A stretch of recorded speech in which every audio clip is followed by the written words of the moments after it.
Hello everyone, welcome to my online classroom and today in this video we are going to continue the same chapter of class 9th history chapter 1 the French revolution. तो देखिए इससे पहले का जितना भी content है वो मेरी प्रीवियस वीडियोस में है, अगर आपने वो नहीं देखा है तो प्लीज़ देख लीजिएगा। तो चलिए आज स्टार्ट करते हैं। इसी चैप्टर का जो मेन कंटेंट आने वाला है वो है एबोलिशन ऑफ स्लेवरी और ये आपका पेज नंबर 21 का कंटेंट है। So one of the most revolutionary social reforms of the Jacobean regime was the abolition of slavery in the French colonies। अगर हम देखें जैकोबियन regime का क्या इंपॉर्टेंट रेवोल्यूशनरी स्टेप रहा, कौन सा सोशल रिफॉर्म रहा, तो वो एक स्टेप था जो कि था abolition of slavery in the French colonies. जो फ्रेंच कॉलोनीज थी वहां पे उन्होंने क्या एबोलिशन किया था, किस चीज को हटा दिया था, दास प्रथा को हटा दिया था। ठीक है, स्लेवरी मीन्स दास प्रथा। The colonies in the Caribbean, तो कुछ कॉलोनीज थी फ्रेंच की, कुछ कॉलोनीज थी फ्रांस की, जो कहाँ पे थी, कैरेबियन में स्थित थी। कौन कौन सी थी वो, एक फर्स्ट थी आपकी मैटेनिक, दूसरी थी आपकी Guadeloupe and third is the Saint Domingo. ठीक है, ये जो थ्री थी ये मेन आपकी फ्रेंच कॉलोनीज थी फ्रांस की। इसके बाद ही ये इन तीनों कॉलोनीज में ये इंपॉर्टेंट सप्लायर्स थे कौन कौन सी डिफरेंट डिफरेंट कमोडिटीज़ के, किन किन चीज़ों के, तो वो थे tobacco, Indigo, sugar and coffee. तो इसका मतलब टबैको, इंडिगो, शुगर और जो कॉफ़ी है ये इन तीन कॉलोनीज के थ्रू काफ़ी सारी कंट्रीज में सामान भेजा जाता था। But the reluctance of Europeans to go and work in distant and unfamiliar lands meant a shortage of labor on the plantations। तो देखिए यहाँ पे reluctance का क्या मतलब होता है, अनविलिंगनेस। इट मीन्स जो यूरोपियंस पीपल थे उनको इन जगहों पे काम करने की बिल्कुल मर्जी नहीं थी, वो यहाँ पे काम करना चाहते नहीं थे इन प्लांटेशंस में। इन कैरेबियन कॉलोनीज में वो जाना नहीं चाहते थे और साथ ही वहाँ पे काम करना नहीं चाहते थे। तो जब यूरोपियंस ने मना कर दिया, उनकी इच्छा ही नहीं थी वहाँ पे काम करने की, तो इसका सीधा मतलब ये निकलता है कि अब इन प्लांटेशंस में किस चीज़ की शॉर्टेज होने वाली है, तो वो शॉर्टेज होने वाली है लेबर की। ठीक है, कि यहाँ पे वास्तव में काम कौन करेगा, मजदूरों की शॉर्टेज होने वाली है। तो so this was made by a triangular slave trade between Europe, Africa and the Americas. तो ये हमें अच्छे से ये बात पता है कि प्लांटेशन जैसे कामों में बहुत सारे वर्कर्स की रिक्वायरमेंट होती है, बहुत सारे लेबर की रिक्वायरमेंट होती है। तो इसी को, इस लेबर की रिक्वायरमेंट को फुलफिल करने के लिए एक तरह का ट्रायंगुलर स्लेव ट्रेड चला किसके बीच में, देखिए तीन ट्रायंगुलर मतलब तीन, ठीक है, तीन कंट्रीज के बीच में देखा जाए, बेसिकली तीन कॉन्टिनेंट के बीच में ये पूरा का पूरा स्लेव ट्रेड ट्रायंगुलर चला। इसमें आपका यूरोप है, अफ्रीका है और अमेरिका। इन तीनों ने ही स्लेव ट्रेड बिजनेस को काफ़ी एक्सपेंड किया। Slave trade means buying and selling of human beings, कि किस तरह से लोगों को स्लेव बनाया गया और उनको एक जगह से खरीद के दूसरी जगह बेचा गया। The slave trade begin in the 17th century. ये जो स्लेव ट्रेड था काफ़ी फेमस हुआ और इसकी वजह से काफ़ी लोगों ने काफ़ी जगहों में किस तरह से उन्होंने अपना बिजनेस एक्सपेंड किया उसके बारे में स्टोरी है। और ये जो स्लेव ट्रेड ये स्टार्ट हुआ वो हुआ 17th सेंचुरी में। French merchant sailed from the ports of Bordeaux और Nantes to the African coast where they bought slaves from local chieftains. तो जो फ्रेंच मर्चेंट्स थे वो दूर दूर इलाकों में, स्पेशली जो आपके इलाके यहाँ पे मेंशन किए बेडो और नॉन्ट, ठीक है, इसको इसी तरह से प्रोनाउंस करते हैं इन वर्ड्स को, और आप याद रखिएगा कि ये आपके मैप वर्क में भी ये पूछे जाएंगे। तो इन सी पोर्ट्स में वहाँ पे ये लोग जाते थे, जो कि ये जो पोर्ट्स हैं ये कहाँ के, अफ्रीकन कोस्ट के, ठीक है, अफ्रीका के। वहाँ पे फ्रेंच मर्चेंट्स जाते थे और इन पोर्ट से स्लेव्स खरीदते थे। किन से खरीदते थे, जो वहाँ अफ्रीका के लोकल चीफ टेंस थे उनसे ये स्लेव्स को खरीदते थे और उसके बाद उन स्लेव्स को ब्रांडेड और उन पे कुछ ब्रांडेड किया जाता था उनको, मतलब किसी तरह का, जैसे आप समझते हो, to mark an animal with a hot iron to show who own it. In the same way human के ऊपर भी एक तरह का दाग लगाया जाता था जिससे कि पता चले कि वो किस ब्रांड का है, किस उसका ओनर कौन है। ठीक है, तो इस किससे वो रिलेटेड है। एंड शेकल्ड, उसको हथकड़ियों में बांध के उसको कैद करके एक तरह से पूरे का पूरा स्लेव्स की तरह टाइटली पैक करते थे, शिप्स में, जहाज़ों में भरा जाता था, उनको टाइटली ठूस ठूस के भरा जाता था और 3 महीने के लंबे यात्रा के बाद वो पहुंचते थे एटलांटिक से, कहाँ पहुंचते थे वो, across the Atlantic to the Caribbean. तो कैरेबियन जगहों पे उन्हें पहुंचाया जाता था। उसके बाद उन्हें प्लांटेशन ओनर्स को बेच दिया जाता था। देखिए लाइन यहाँ पे लिखी है, there there they were sold to plantation owners. ठीक है, जो प्लांटेशन ओनर्स होते थे जिन्हें लेबर्स की रिक्वायरमेंट होती थी वो उन्हें उनको खरीद लेते थे वहाँ पे। The exploitation of slave labour made it possible to meet the growing demand in European markets for sugar, coffee and indigo. तो इस तरह से स्लेव लेबर किस तरह से लोगों से जबरन जबरदस्ती उनसे काम कराया जाता था यहाँ पे, और इसी की वजह से यूरोप में जो मार्केट्स थी वो काफ़ी फ्लोरिश हुई। वहाँ पे जो भी डिमांड थी शुगर, कॉफ़ी और इंडिगो की, इस तरह की डिमांड्स वहाँ पे पूरी हो गई। Port cities like Bordeaux and Nantes own their economic prosperity to the flourishing slave trade. इसी के साथ ये जो पोर्ट से जहाँ बॉर्डो और नॉट जहाँ से काफ़ी सारे स्लेव्स को बेचा जाता था, धीरे धीरे ये स्लेव ट्रेड के वजह से ये जो जगहें हैं सिटीज़ में काफ़ी ये फ्लोरिश हुई, काफ़ी प्रॉस्पेरिटी हुई, इनमें इकोनॉमिक प्रॉस्पेरिटी काफ़ी ज़्यादा यहाँ पे उन्नति हुई। Throughout the 18th century there was little criticism of slavery in France. अगर 18th सेंचुरी तक देखें तो काफ़ी थोड़ा बहुत ही क्रिटिसिज्म होता था स्लेवरी का फ्रांस में। The National Assembly had long debates about whether the rights of man should be extended to all French subjects including those in the colonies. इसके साथ नेशनल असेंबली में काफ़ी लंबी लंबी डिबेट्स भी हुए कि जो राइट्स ऑफ मैन हैं वो क्यों ना फ्रेंच सब्जेक्ट्स को तो मिले ही हुए थे ये अधिकार, साथ में जो कॉलोनीज में जो लोग रहते हैं उनको भी अधिकार दिए जाएं। But it did not pass any laws fearing opposition from businessmen whose income depended on the slave trade। मगर नेशनल असेंबली में कभी भी इन तरह के लॉस को डिबेट जरूर चले पर पास नहीं किया, क्योंकि इन्हें डर था कि जो बिजनेसमैन हैं, जो प्लांटेशन ओनर्स हैं, वो इनके खिलाफ हो जाएंगे, क्योंकि उन्हें स्लेव चाहिए थे, तो वो स्लेव ट्रेड के खिलाफ नहीं हो सकते थे। तो इस वजह से, डर की वजह से ये इस तरह के लॉस कभी नेशनल असेंबली में पास नहीं हुए। It was finally the convention which in 1794 legislated to free all slaves in the French overseas possessions।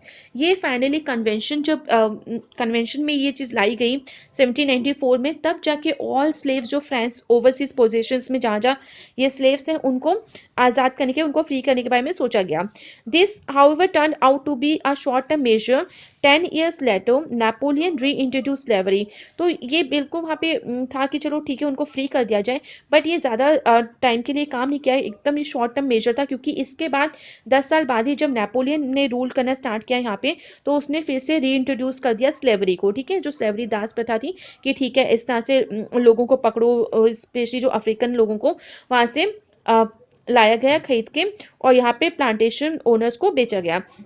तो नेपोलियन इसके सपोर्ट में था, उसने फिर से रीइंट्रोड्यूस कर दी slavery. Plantation owners understood their freedom as including the right to enslave African negroes in pursuit of their economic interest. Slavery was finally abolished in French colonies in 1848। तो इस तरह से प्लांटेशन ओनर्स को ये बात तो अच्छे से वो समझ गए थे कि हाँ अब वो एकदम फ्री है, उनका पूरा राइट है कि वो अफ्रीकन निग्रोस को इकोनॉमिक इंटरेस्ट के अकॉर्डिंग वो ये जो स्लेवरी है उसको फॉलो कर सकते हैं। तो यहाँ पे न्यू वर्ड्स में देखिए निग्रोस का मीनिंग दिया हुआ, अ टर्म यूज फॉर इग्निशियस। इग्निशियस मतलब होता है local people of Africa south of the Sahara, और it is a derogatory term not in common use any longer. और आजकल के टाइम में ये जो निग्रोस वर्ड है बिल्कुल बैन कर दिया गया है, ये अलाउ नहीं है यूज़ करना, ये थोड़ा सा अच्छा नहीं माना जाता है इस वर्ड को यूज़ करना। तो इसके साथ ही अगर फ्रेंच कॉलोनीज में देखा जाए कि कब जाके स्लेवरी जो प्रथा थी वो एकदम ख़त्म हुई, तो वो हुई थी 1848 में। इसके साथ ही मूव करते तो यहाँ से 1 मार्क क्वेश्चन आपका बन सकता है कि स्लेवरी जो है वो फ्रेंच कॉलोनीज में किस ईयर में कब पूरी तरह से एबोलिश हुई थी, तो वो हुई थी 1848 में। इसके बाद ही नेक्स्ट जो हेडिंग आ रही है वो है the revolution in everyday life. Can politics change the cloth people wear, the language they speak और द बुक्स दे रीड। क्या जो पॉलिटिक्स जो जितनी भी चलती है, क्या वो लोगों के जो कपड़े वो पहनते हैं, क्या उस पहनावे को चेंज कर सकती है, या जो भाषा लोग बोलते हैं या जो किताबें वो पढ़ते हैं उनको चेंज कर सकती है। The years following 1789 in France saw many such changes in the lives of man, women and children।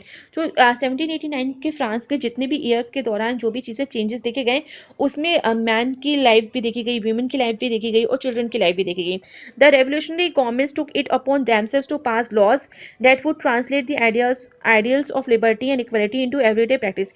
इसके साथ ही जो रेवोल्यूशनरी गवर्नमेंट थे उसने काफ़ी सारे स्टेप्स और काफ़ी सारे लॉज पास किए जो कि ट्रांसलेट करते हैं ideas of liberty equality into everyday practice. One important law that came into effect soon after the storming of the Bastille in the summer of 1789 was the abolition of censorship। इसके साथ ही एक important जो law वहाँ पे आया था, start हुआ, जबकि जब बेस्टाइल जो प्रिजन था, फोर्ट्रेस प्रिजन था, उसको गिरा दिया गया था 1789 में। उसके बाद ही एक और लॉ पास हुआ जो था एबोलिशन ऑफ सेंसरशिप। ठीक है, अब इसमें क्या था एबोलिशन ऑफ सेंसरशिप। पहली बात सेंसरशिप क्या होता है, जैसे अगर आप किसी पे प्रतिबंध लगाते हो, स्पेशली जो मीडिया होती है, जो न्यूज़पेपर्स होते हैं, उनको प्रिंट जो भी रिटन मटेरियल होता है उस पर एक तरह का सेंसरशिप लगता है, एक तरह का प्रतिबंध लगता है कि वो विदाउट दी मोनार्च या जो भी गवर्नमेंट वहाँ पे रूलिंग है उसकी विदाउट परमिशन कुछ भी प्रिंट नहीं कर सकती है। ठीक है, और स्पेशली उनके अगेंस्ट तो कुछ भी प्रिंट नहीं कर सकती है, तो इसी को बोलते हैं सेंसरशिप। बट अब जो है 1789 के बाद ये जो सेंसरशिप पे जो सेंसरशिप लगती थी प्रिंटिंग मटेरियल्स में, वो सेंसरशिप को हटा दिया गया, एबोलिशन कर दिया गया। तो अब क्या होने लगा, आप देखिए क्या चेंजेस हुए।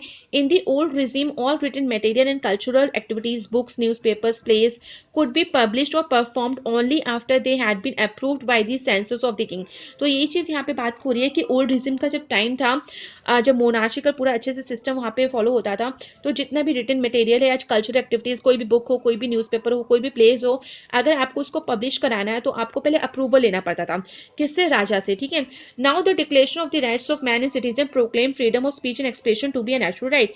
बट जब डिक्लेरेशन हो गया राइट्स ऑफ मैन और सिटीजन का, तो उसमें एक चीज, एक पॉइंट था कि अब आपको क्या है, फ्रीडम ऑफ स्पीच है, और साथ ही आपको expression to be a natural right, ठीक है। आप जो भी सोचते हो आपको फ्रीडम है, आप उसको स्पीच के थ्रू बता सकते हो, साथ ही आप एक्सप्रेस कर सकते हो, तो और ये आपका नेचुरल राइट है।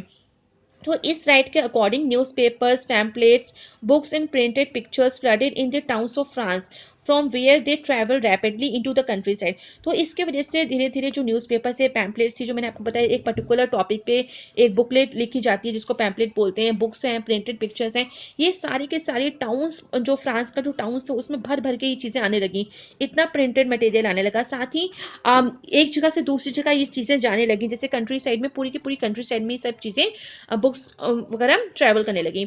They all describe and discuss the events and changes taking place in France. इसके साथ ही लोग इन किताबों को, न्यूज़पेपर्स को पढ़ने के साथ ही एक दूसरे से डिस्कस भी करते थे कि शहर में कौन कौन सी इवेंट्स और चेंजेस हो रहे हैं। Freedom of the press also mean that opposing views of events could be express.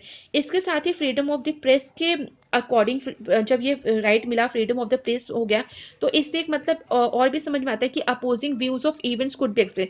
इसके साथ ही अगर कोई किसी इवेंट को क्रिटिसाइज करना चाहता है, अपोज करना चाहता है, तो वो अधिकार भी यहाँ पे लोगों को मिल गया। Each side sought to convince the others of its position through the medium of print। हर एक दूसरा इंसान जो अपने लॉजिकल व्यूज होते तो उसको दूसरे को समझाने के लिए प्रिंटिंग मटेरियल का साथ हेल्प लेने लगा। Plays, songs and festive processions attracted large numbers of people. इसके साथ ही जो प्लेज थे, सॉन्ग्स थे, फेस्टिव प्रोसेशंस होते थे, वो भी काफ़ी लार्ज नंबर ऑफ पीपल को अट्रैक्ट करते थे।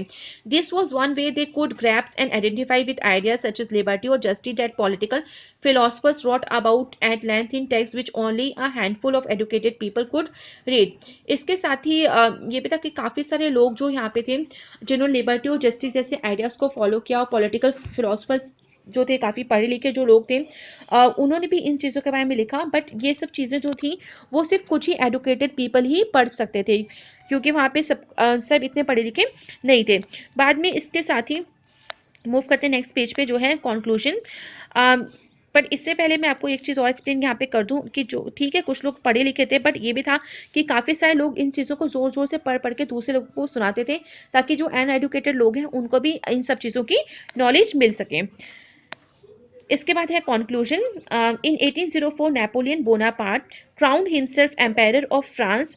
इसके साथ ही देखिए, ये वन मार्क क्वेश्चन यहाँ पे बनता है कि 1804 में या फिर किस ईयर में Napoleon Bonaparte crowned himself emperor of France. तो आपका आंसर हो जाएगा 1804। और कौन, किसने अपने आप को न्यू एम्पायर घोषित किया फ्रांस का, वो है नेपोलियन बोनापार्ट, ठीक है।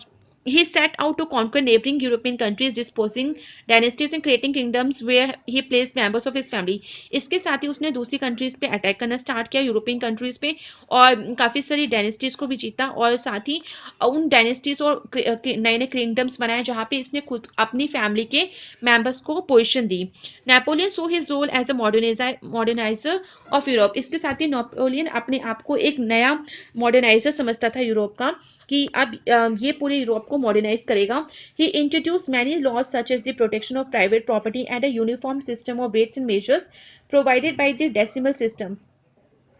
इसके साथ ही इसने काफ़ी सारे लॉज पास किए, जिसमें था प्रोटेक्शन ऑफ प्राइवेट प्रॉपर्टी, की हर कोई अपनी प्राइवेट प्रॉपर्टी है उसको प्रोटेक्ट कर सकता है। साथ ही uniform system of weights and measures provided by the decimal system. इसके साथ जो वेट्स और मेजर्स काफ़ी डिफरेंट डिफरेंट यूज़ होते थे, वेट्स और मेजर्स उस टाइम हर एक फील्ड में, या आप क्लास 10th में भी पढ़ेंगे आपके फर्स्ट चैप्टर में। तो इस कन्फ्यूजन को अवॉइड करने के लिए, ट्रेडिंग सिस्टम को और बेहतर बनाने के लिए, नेपोलियन ने एक यूनिफॉर्म सिस्टम लाया वेट्स और मेजरमेंट का, जिससे ट्रेडर्स को किसी तरह की प्रॉब्लम ना हो, किसी तरह की कंफ्यूजन ना हो। तो ये किस सिस्टम के अकॉर्डिंग उसने क्या है, उसने प्रोवाइड किया decimal system. Initially many saw Napoleon as a liberator who would bring freedom of for the people. इसी के साथ काफी सारे जो लोग थे वो नेपोलियन को एक लिबरेटर की तरह समझते थे और समझते थे कि वो ही वही उनके लिए फ्रीडम लाएगा। But soon the Napoleonic armies came to be viewed everywhere as an invading force. But ऐसा हुआ कि नेपोलियन की जो आर्मी थी उसको काफी सारे लोगों ने सोचा, इस तरह से उनका बिहेवियर हो गया कि काफी सारे लोगों ने समझा कि जो नेपोलियन की जो आर्मी है वो एक तरह की इन्वेडिंग फोर्स है जो उन पे आक्रमण करेगी। He was finally defeated at Waterloo in 1815। इसके साथ ही नेपोलियन फाइनली उसकी डिफीट हुई वाटरलू के वॉर में, वाटरलू की बैटल में, जो कि हुई 1815 में। तो यहाँ से भी एक क्वेश्चन बनता है कि किस बैटल में नेपोलियन की हार हुई थी, वो हारा था, तो वो है Waterloo in 1815। Many of his measures that carried the revolutionary ideas of liberty and modern laws to other parts of Europe had an impact on people long after Napoleon had left. इसके साथ ही जो भी measures, जो भी revolutionary ideas थे liberty और modern law की, जो कि नेपोलियन ने इंट्रोड्यूस किया था यूरोप में, वो इन सब ये सब चीज़ें लोगों को काफ़ी समय बाद याद आई, काफ़ी समय बाद समझ में आई जब नेपोलियन वहाँ पे नहीं रहा। The ideas of liberty and democratic rights were the most important legacy of the French revolution. अगर फ्रेंच रेवोल्यूशन की बात की जाए तो यहाँ पे जब भी फ्रेंच रेवोल्यूशन की बात होती है तो कुछ इंपॉर्टेंट वर्ड्स जैसे लिबर्टी, इक्वालिटी और फ्रेटर्निटी शब्द बार बार रिपीट किए गए हैं। तो उन्हीं में से कुछ एक दो आइडियाज़ यहाँ भी मेंशन किए गए हैं इस पैरा में, कि जो आइडियाज़ जब भी फ्रेंच रेवोल्यूशन या इसकी लेगेसी, इसकी सिग्निफिकेंस, इसकी इंपॉर्टेंस की बात होती है लाइफ में, वर्ल्ड में क्या इसकी इंपॉर्टेंस रही, क्या इसकी सिग्निफिकेंस रही फ्रांस में, तो दो तीन पॉइंट्स काफ़ी रिपीट होते हैं जो कि है आपके लिबर्टी और democratic rights. These spread from France to the rest of Europe during the 19th century।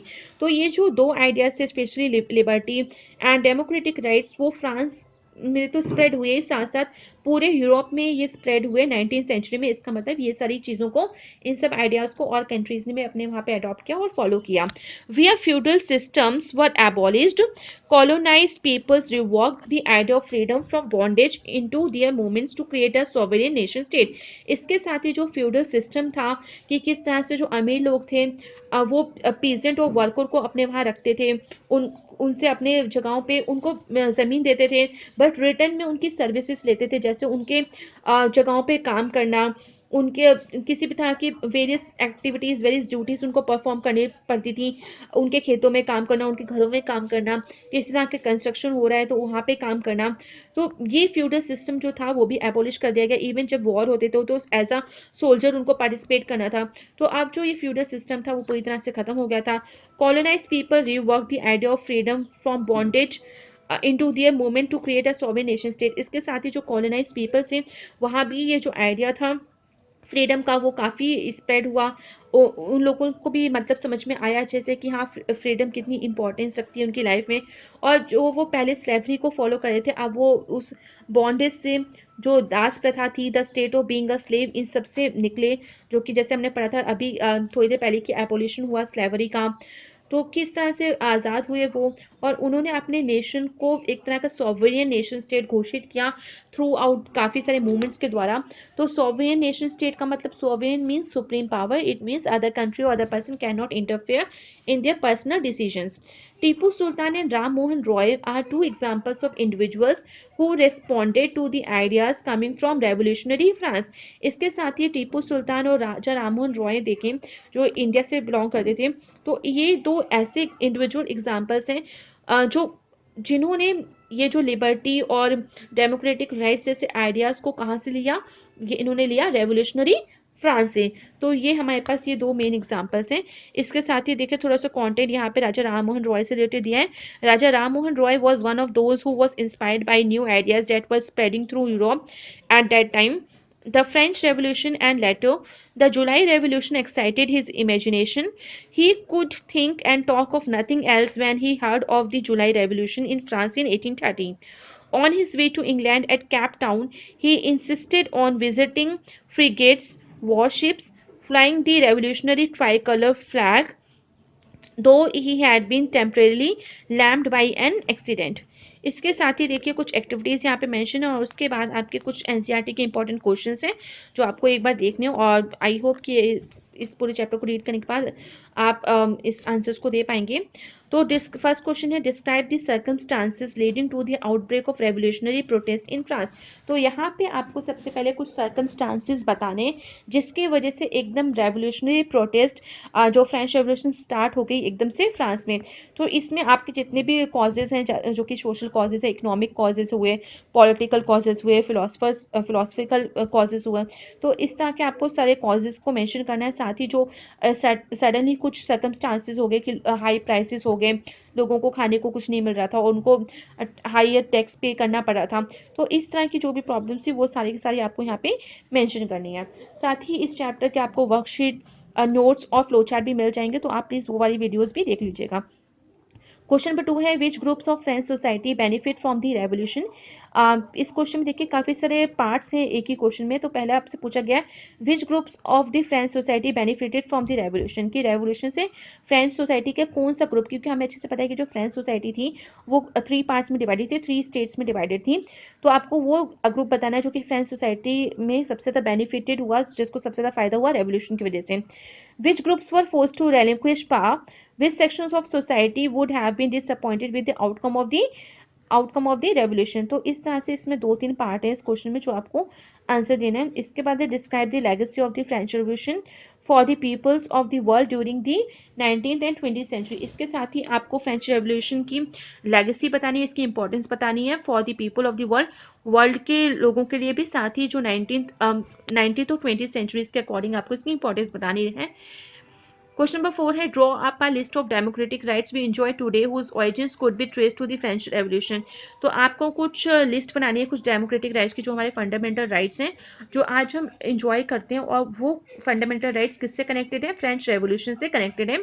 तो वो आपको कुछ डेमोक्रेटिक राइट्स यहाँ पे बताने हैं। साथ ही क्वेश्चन नंबर 5 है, would you agree with the view that the message of universal rights was beset with contradictions explain. इसके साथ ही जो मैसेज था आपका यूनिवर्सल राइट, आपको कौन से यूनिवर्सल राइट्स मिले, तो किस तरह की कॉन्ट्रडिक्शन, किस तरह की लिमिटेशंस उसमें लगी हुई हैं, तो वो आपको एक्सप्लेन करनी है। और लास्ट है, how would you explain the rise of Napoleon.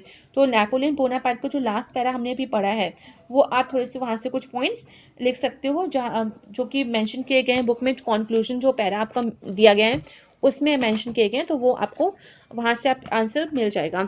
इसके साथ ही इस चैप्टर के में जितने भी न्यू वर्ड्स दिए हैं वहाँ से काफ़ी ज़्यादा 1 मार्क के क्वेश्चन बनते हैं, वो आप प्रिपेयर कर लीजिएगा। और इस चैप्टर से जो आपका मैप वर्क बनता है, इसकी भी मैंने वीडियो दे दी है कि क्लास 9 के कौन कौन से इंपॉर्टेंट मैप आपको प्रिपेयर करने हैं, वो भी आप देख लीजिएगा, प्लस सिलेबस भी आपको मिल जाएगा। तो इसमें आपके जो अपने भी इंपॉर्टेंट प्लेसेस हैं, जैसे पेरिस आपसे बोला जा सकता है कि आप लोकेट करिए कि कहाँ पे पेरिस है। पॉलिटिकल मैप आपको प्रोवाइड होगा फ्रांस का। साथ ही बॉर्डे, ठीक है, जो आपका सी पोर्ट था वो आपको लोकेट करना होगा। साथ ही जो मैटेनिक था, नॉट मैटेनिक आपका नॉन नॉन था, वो आपको लोकेट करने के लिए बोला जा सकता है। तो ये कुछ प्लेसेस हैं जो आपके मैप वर्क इस चैप्टर से बनते हैं। साथ ही इस चैप्टर के इंपॉर्टेंट क्वेश्चंस में डिक्लेरेशन ऑफ राइट्स और ह्यूमंस के जो भी राइट्स मेंशन किए थे, जितने भी न्यू वर्ड्स हैं, ये सारे टॉपिक्स आपको प्रिपेयर करने हैं। और स्पेशली आपको चैप्टर को बिल्कुल केयरफुली रीड करना है ताकि आप हर एक लाइन का मतलब समझ सकें, हर एक पैरा में क्या इंपॉर्टेंट थिंग्स को एक्सप्लेन किया, तो वो सारी चीज़ों को आपको प्रिपेयर करना है। So thank you everyone and please like share and subscribe this channel for more updates.